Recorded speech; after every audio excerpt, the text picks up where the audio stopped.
Hey Rum fans, welcome back to the channel. Tuesday the 12th of December. I've just come back from Drink Stuff, my day at Drink Stuff. It's a very quick turnaround here.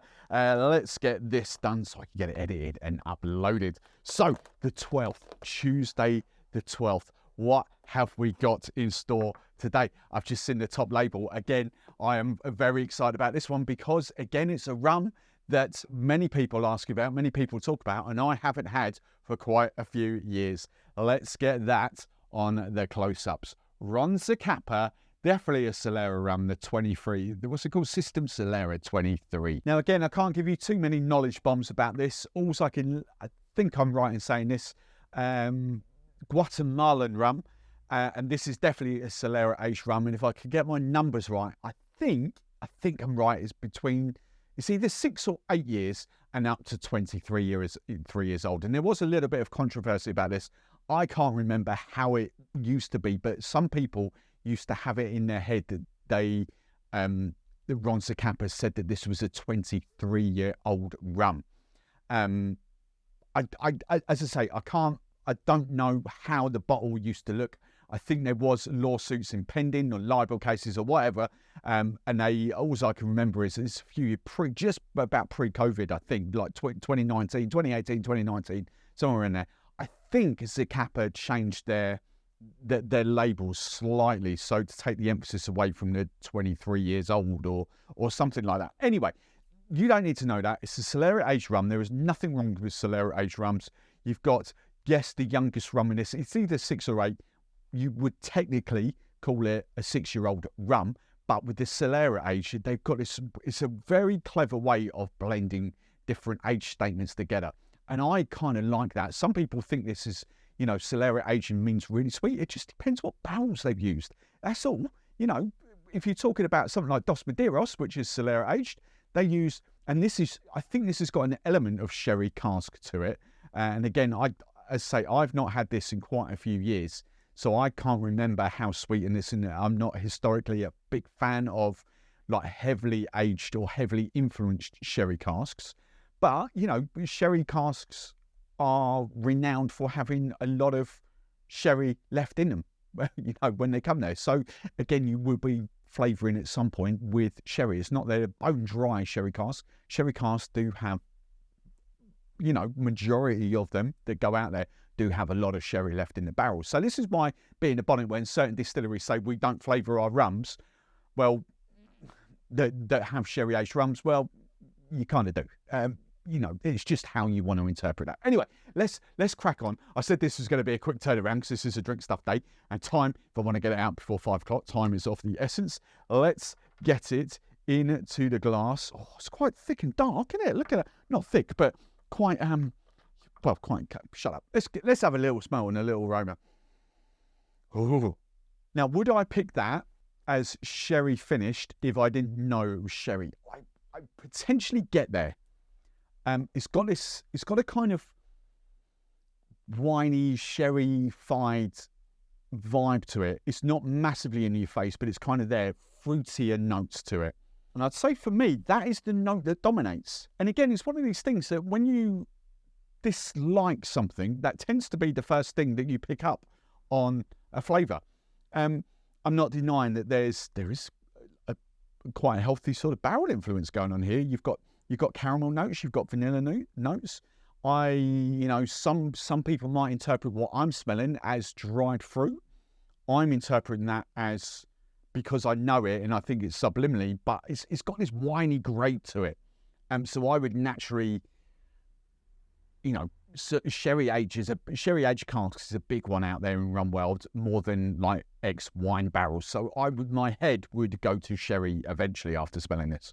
I think I could be here for another 10, 15 minutes. I don't think I'm picking anything else off that. It is that forward, that winey grape forward, a bit of woodiness, a bit of caramel, a bit of vanilla. Not much else. But let's dive in. Let's dive in and have a little taste. Wow, there's a whole lot of layers going on in that. A whole lot of layers.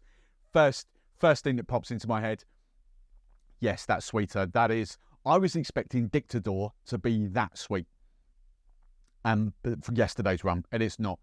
This, I wouldn't say it's a sickly sweet, but in my head, I am going up at, Diplomatico's levels, Dom Papa, Bumbu kind of levels. That's the sort of sweetness I'm getting off that. But I do get a healthy rumminess coming off that. There is notes of chocolate. There is notes of caramel. There is fruit notes off there. Actually, the winey aroma that I get off the nose, I don't really pick on the taste. And that's a good thing for me. I'm associating that with sort of more dried fruits. I actually really like this. This time, running it over my tongue, having a little swill around the mouth, if you like, but just running it over the top of my tongue. I'm getting chocolate. I am getting toffee this time, more toffee than caramel. There's the wood influence there, but those of us that don't like that sort of peppery wood bite, I don't think you're going to be put off with this. I think it's there, but it's very mellowed. I don't get soggy wet wood. And considering that some of these rums have been in barrels for up to 23 years, and, my stereotypical thing is actually I like younger rums. This actually, because this will be blended with younger rums, and probably because this is dosed in some shape or form, whether it's sugar, whether it's caramel, whether it's whatever they've used, or sugarcane honey, whatever they've used to kind of dose this, basically adding sugar, adding the sweetness to it, that detracts from that. And for me, I do really, really like that. I think for a lot of people, that is a solid rum.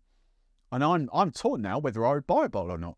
Do you know what? That is slightly a bit on the expensive side for me, £54.50. But every sip of that I'm going to enjoy. I'm going to enjoy the bottle. I'm going to grab it. It's not something, I don't really fancy that tonight. It's going to be a rum that I'm just don't really think about and just go, yeah, that will suit me a treat tonight.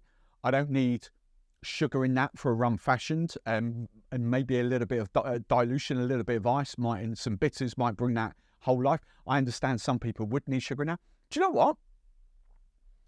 If I was flush, I would generally have a bottle of that to sip on behind me. I think there's different layers in that. I love the sort of the journey. I'm calling this a journey rum. Different things hit you at different times, and the finish is still going for me. It sort of hits like I think the big plus for me is that I don't taste much sherry off it. I definitely do in the aroma. It's like this winey, it's still there in the glass, but I don't taste it, and that's a big plus for me.